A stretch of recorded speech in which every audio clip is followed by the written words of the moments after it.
way, we've done mile 5. Time for a little bit of nourishment and next part of the trail to come.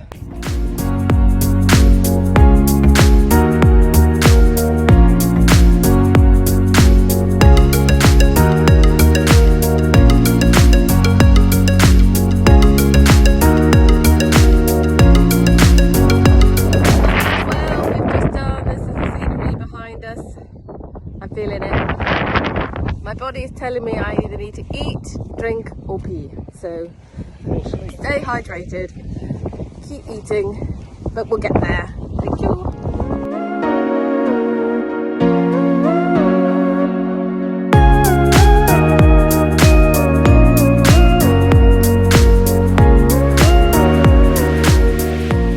Hi, Zoisa here. So I thought I'd jump on and give you a little update. So managed the marathon, and yeah, the interesting thing that I learned was I hit about 3 brick walls, and actually I found what I needed to help me was sound was really important. So just voicing things or being able to just breathe and make sound was really helpful. 2 other people's support. So I know that the 26.2 mile mighty hike that we did in order to raise funds for the Macmillan charity was a really tough challenge, and actually with my husband, and we did it with a friend, so there was a team of 3 of us, and actually having those other people who are beside you or with you heading for the same goal, or even someone to kind of talk to you and spur you on, is really, really helpful.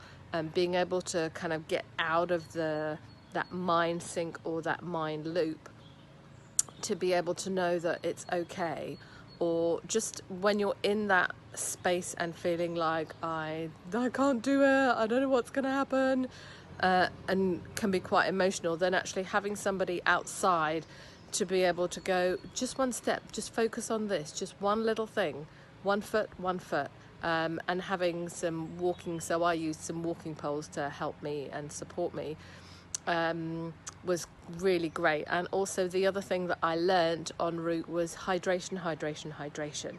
So when my body was feeling achy, and I would start to feel kind of aches and pains in my thighs, or I would literally, I had a camelback, so I would take on board more water, and then actually the aches and pains and stiffness eased off and was a little bit less. And I also know the other thing for me was listening to, rather than waiting for my body to go, oh, I'm hungry, it's like if I drunk water and that wasn't managing to reduce the aches or pain, or things were feeling a bit sluggish, then that's when I knew, okay, well, you need some more fuel and some more food. And so that's when I would take on board a little bit more food. And having kind of done that, the other interesting thing is, from coming back Sunday, I really made sure that it's like recovery. So if you've done something where you've pushed yourself a little bit more, or things have been extra stressful, it's like, what are your mechanisms for recovery? How can you help your body recover? So me, I had my melt method balls, which were really, really helpful on the day. And then having recovered, I also used the kinesiology little tools, running my meridians, rubbing my neurolymphatic points. That was really helpful. So I made sure that the day after, as well as resting, making sure that I stayed hydrated, make sure I was putting more protein into my body and giving it that rest, but also keeping moving was really, really helpful. So if you've got a particular goal or challenge that you are looking to move towards and need any coaching to help towards that, then I can assist with that. But equally, it's also knowing, well, what are the potential challenges and obstacles, and knowing how is my body going to handle that? What are the things that I might have to deal with? And often it's not until you do like little trial practice runs and push yourself to the limit and then go a little bit past that, that you actually realize what you need to be able to assist and get you through that particular obstacle. There's always a way to get either around or over or have a helping hand for an obstacle.